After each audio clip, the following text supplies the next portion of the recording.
I'm Mary Barral. I'm the director of the Princeton Public Library. And I have a really distinct pleasure tonight to introduce Susan Roney O'Brien. Because these troubled days, we have a greater need than ever, I think, to find some beauty and art and inspiration in our lives. And we all know that Susan can bring that to us. She has taught and encouraged poets of all ages, always given them opportunities to read their words in so many different locations. Just some of them, the monthly readings at the Thirsty Lab in Princeton, and a lot of readings at our beautiful Princeton Public Library. Her books are Farm Wife, Legacy of the Last World, Bone Circle, and her very latest, Thira. She's been involved also in the exchange with poets from China, the program called Poetry Bridging Continents. And the very exciting news tonight is that Susan has just recently been awarded the Stanley Kunitz Medal for Poetry from the Worcester County Poetry Association, which is given always to someone who exemplifies lifelong commitment to poetry and to poets. So here is our own Susan Roney O'Brien. All right. Thank you, Mary. You're and welcome. thank you, Bob. I have a lot of people to thank because even though poetry is written singularly, it can't be written without the help of a lot of voices that are coming. I want to thank Mary Barrow, especially because she has opened so many doors in our town and made it so that people are very happy to come to the library and love it there. And I want to thank Karen Speck too, who is the one who does all of the online advertising and handles the images that go out. So I would like to thank her because she did a very good job. Thira was a long time coming, and I want to tell you that it was written in part 2 or 3 years ago, and then I went back to it. And I just want you to know that the book is dedicated to Kurt, the wise and trusted, and Pat Fargnoli of the Great Heart.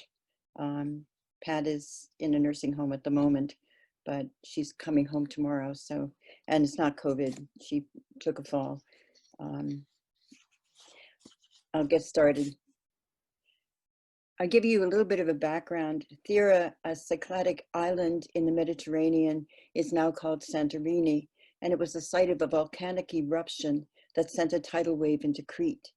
The island served as a Mahnomen outpost, and in 1967, when archaeologists uncovered the ruins of Akrotiri, preserved under 15 feet of ash, they discovered clay pipes providing hot and cold water, flush toilets, astonishing frescoes, and no human remains. Because of the circular structure of the island, the obvious prosperity of the people, and the fine deep harbor, some scholars entertain the thought that Thira was Atlantis. And there's a wonderful book called The Minoans, and it was written by J. Leslie Finton. And in that book, there's this statement: museums would be dead places indeed if we did not imagine the cup in a living hand. So that's basically how this book started. I also took a whole bunch of students to Greece, and we went on an island tour. And one of the places we stopped was Santorini. And when I got home, I started researching and found out amazing things about it. So I'll just start with some poems. The first one is called Olive Tree. The womb of the moon is the olive tree. Leaves enfold its slender slip. Moon glides among limbs and still blind feels its way out of darkness. In the first part of the book, the speaker is we. And in the second part of the book, Atana comes forward, who is the young priestess, but she doesn't know it yet. This is called What the Waves Said, and this is still in the first part of the book. Listen, each smooth stone, every shell I carry is a story I tell. My voice has no beginning, tide no end. A drowned river pulls prows I marked toward deep and blue and dark. Wind bellies out square sails bedecked with dolphins. My salt licks resin from hulls. Far from land, gulls abandon all ships. I roll gray pithoi, olive oil sloshes inside. Trades abacus, clicks in anticipation. My sea roads lead from Cyprus copper to tin, men forge into bronze. But I am Mediterranean. I am sea. I take ships. Etesian winds, Meltemi build waves high, Minoan traders die. Those two words at the end are kinds of winds that come, they're dry winds, they come from May to September over the Mediterranean, and they sometimes seem to come out of nowhere, so they make sailing very difficult during that period. Okay, this is called Jewel. The Minoans traded with the Egyptians. They traded all over the Mediterranean. So it was they brought a lot of things into their culture and sent a lot of things out of their culture, so that their roads were wider than expected. This is called Jewel. From Egypt's valley, gold, its unearthing, worth told to our merchants who enjoin those most trusted to choose one mold maker who incises honeybee body into stone, pours melted gold to fill the hollow, cooled, removed, the cone of bee body smoothed, beaten wings unfurl on the breast of our priestess.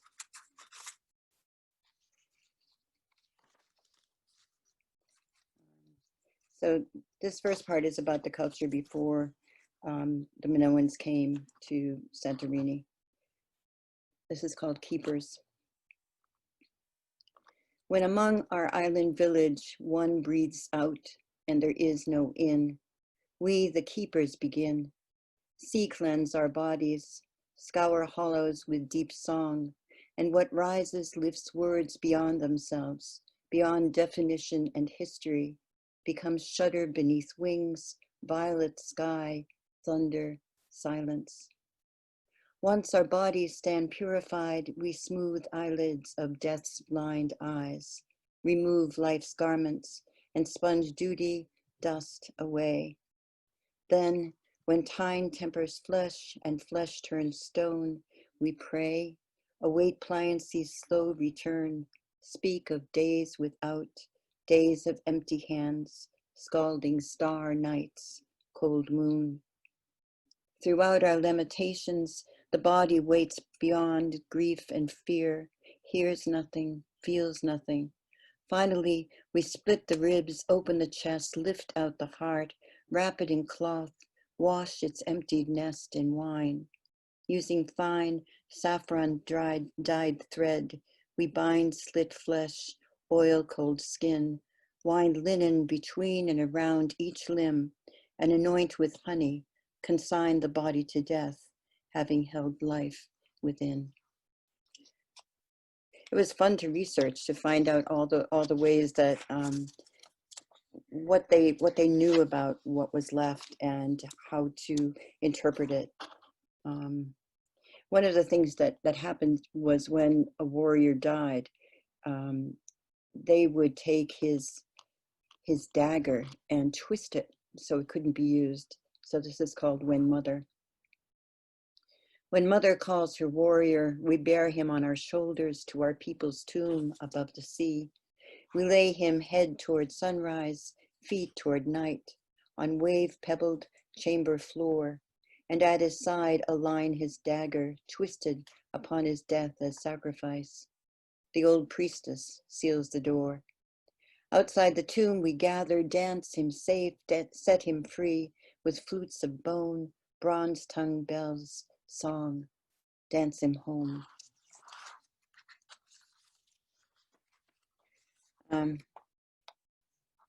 This is called the Mahnomen Speak. We left that land when ground shook, despite our prayers. We lined baskets of bread and grain, jugs of oil, wheat sheaves on the stepped east altar, set out small clay figures, arms raised to assure good crops, rain. When still soil rose like dust, we came to the peak, bore lamb for sacrifice. When lambs did not appease, we slaughtered a sacred bull, presented it to the goddess, sure the wine of such blood flowing below frescoes, through furrows, and into bronze vessels would placate wrath. But when no offering sufficed, when roadbeds cracked, when foundations of our homes heaved, collapsed, we called upon the priest to intercede. And in the chamber between west and east, a ring of silver and iron on his sinistral hand, pitiless out of fear, he plunged a dagger into a young warrior's throat, then laid a boar's head lance across the still chest. The altar shuddered, and foray shattered.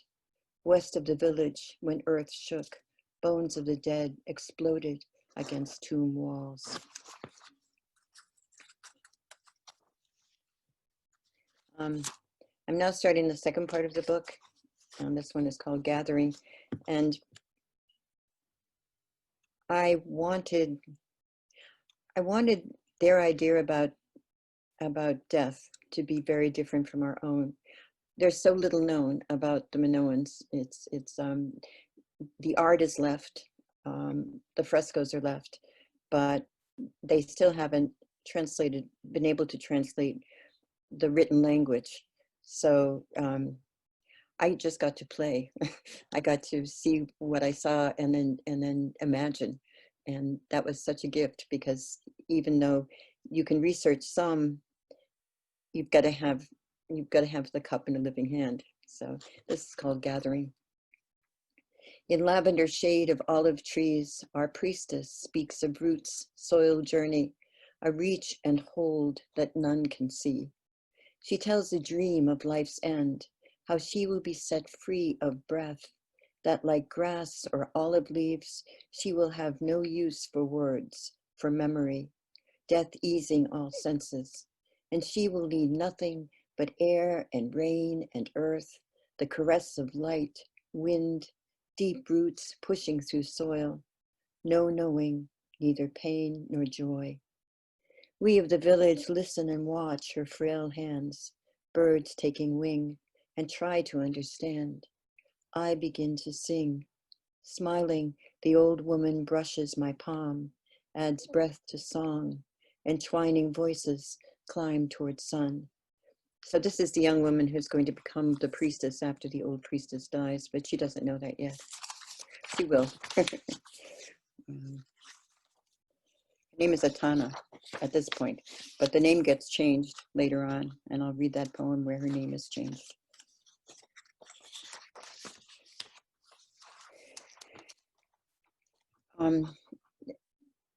On the island of Santorini, there's a place called the Red Beach, and it's kind of close to Akrotiri, and so this is called At the Red Beach.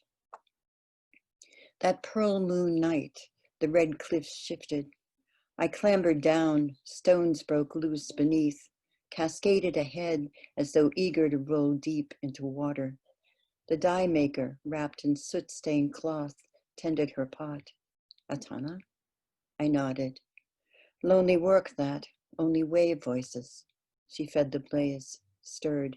Enough for me. Flame light painted steam. From under the sea to the sky, a few pale stars gleamed, while murex shells climbed, then dropped deep. Small lives sacrificed for beauty, if any life is small. I shall never wear garments of rich purple, the dye maker laughed, but you will. Steam and smoke rose, intermingled like dreams that colored day. I've seen the priestess's eyes follow you. When you rise to priestess, I will dye the cloth, weave your robe. Now I boiled shelled sea beasts that live to give their lives. I turned, climbed red cliffs, watch full moon glide in and out of clouds. So of course there has to be a love interest.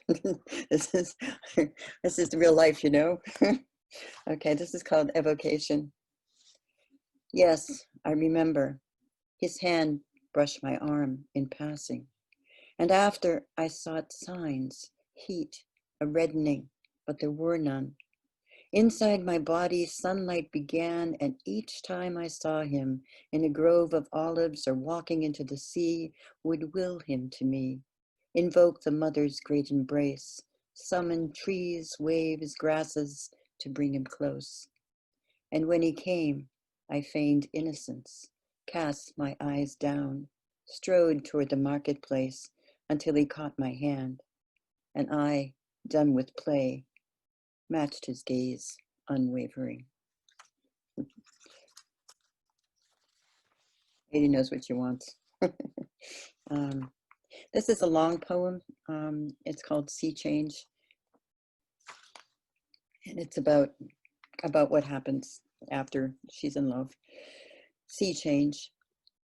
After his brother's ship heaved into port from Crete, we three ate olives and cheese, drank wine, shared fish fresh caught, sweet harvest of earth and sea, while I marked similarities, strong, wide hands, eyes blacker than sky, movement beneath skin, a kind of shimmering, like heat in a rain trance of drying. And the brother talked of family, shipbuilders who felled cypress trees to make the ship.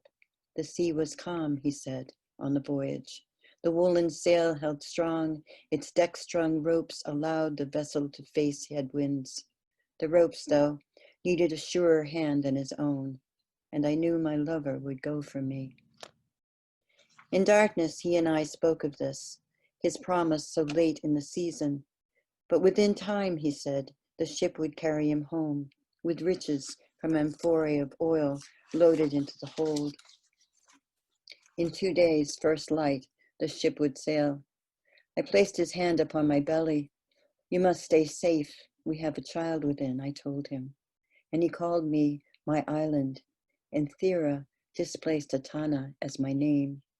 She who is home, said he, untamed, my chosen. Then he lifted me from bed and we woke his brother. No better time, his brother said, than when life begins. To secure your place, set sail among seamen and merchants and traders. The men embraced.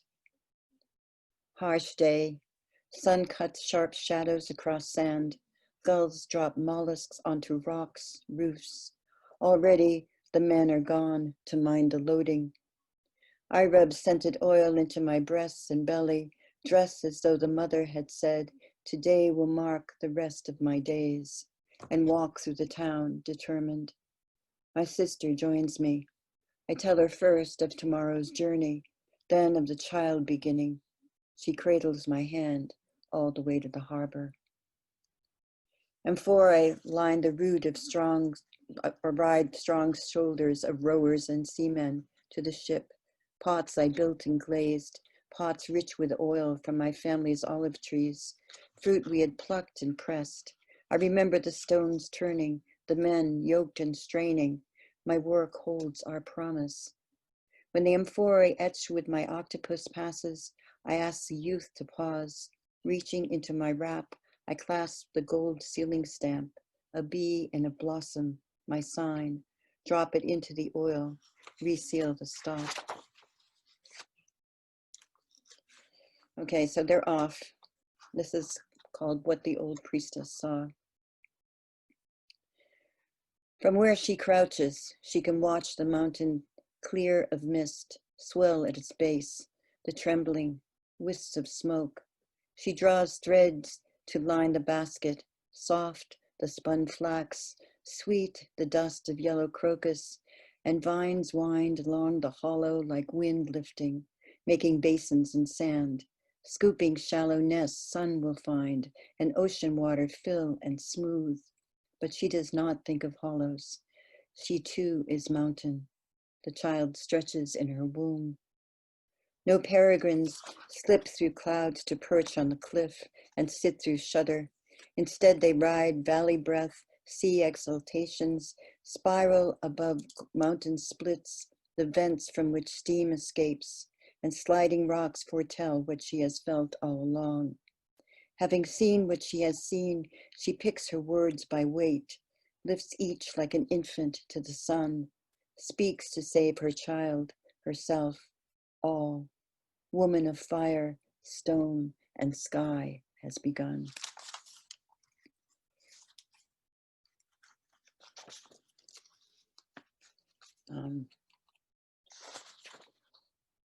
This is from the third section, and it's called Portent. Clouds boil high inside the alabastron of sky. When lightning strikes the olive tree, shakes me from sleep, and by the time we reach the grove, flames tick like rain, dance dry wind, leap from bough to bough, trailing charred shadows. We beat the flames. Fire climbs from duff to topmost branches. Smoke curdles air. When dawn comes, the ground lies heavy with downed limbs, scattered fardage from a drowned ship. No square sail flares in the harbor. So fardage is packing material to keep things from moving around. Anything else there? An alabastron is a kind of Greek vase for holding oil, and it's fat on the bottom, but it's not flat on the bottom, it's round, and you have to have it in a place. So I thought it was an interesting image.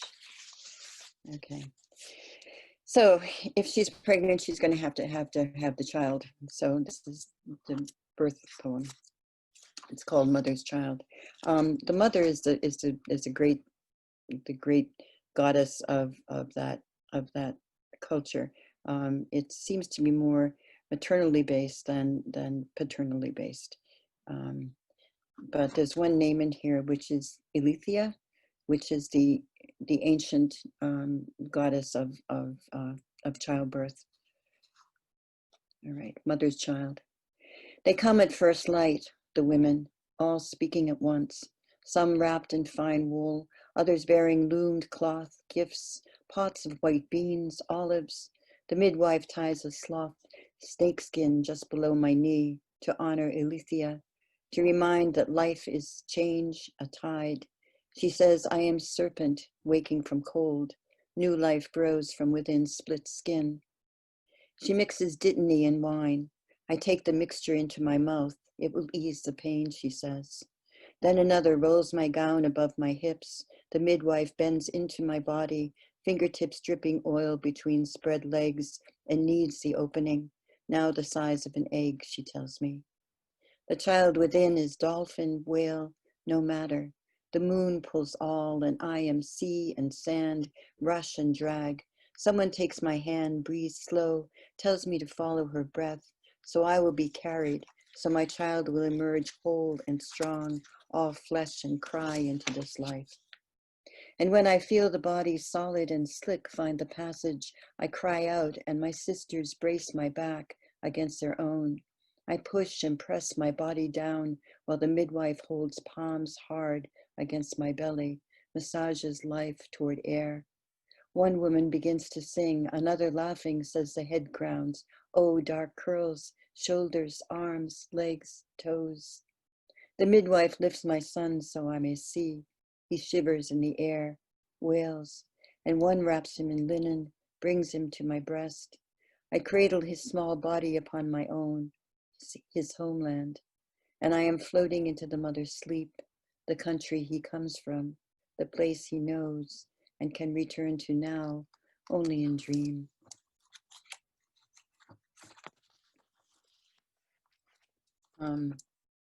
So what's happening at this point in the story is that the mountain is really beginning to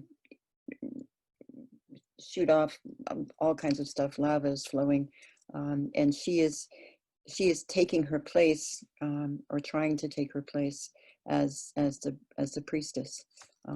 There's an earlier poem that talks about the high priestess's death. This is called My Child, Your Hunger. My child, your hunger rises, night birds orison, and I open my eyes, cradle you in my arms, and take the steep path waveside to nurse you by mother's sea. Again your cries stop the dream. Flames like molten wings streak black sky. Fiery streams raise the village. Shroud seacoast in steam, then ash. Feathers from a plague of crows heap upon white stones. The ocean rises. Its cold seabed swallows hills, cliffs, homes, crests, and pulls rubble and muck, holds it, washes us out and back. And mother's voice, like a heartbeat, begins, tolls inside my body. Take your place, I say your name, you hold the time to come. Then waves wash past the village. I stand purple robed, alone before our people. My son, each night when dream returns, ash fills my throat.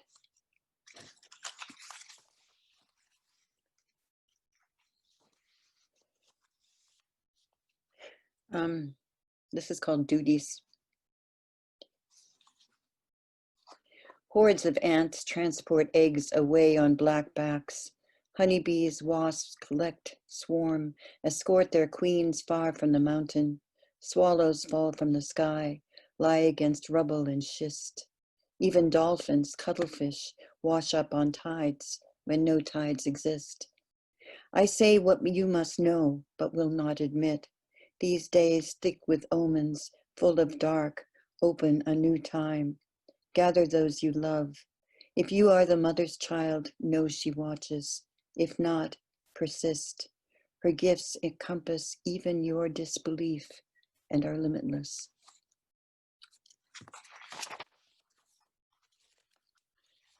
This is going to be the last poem.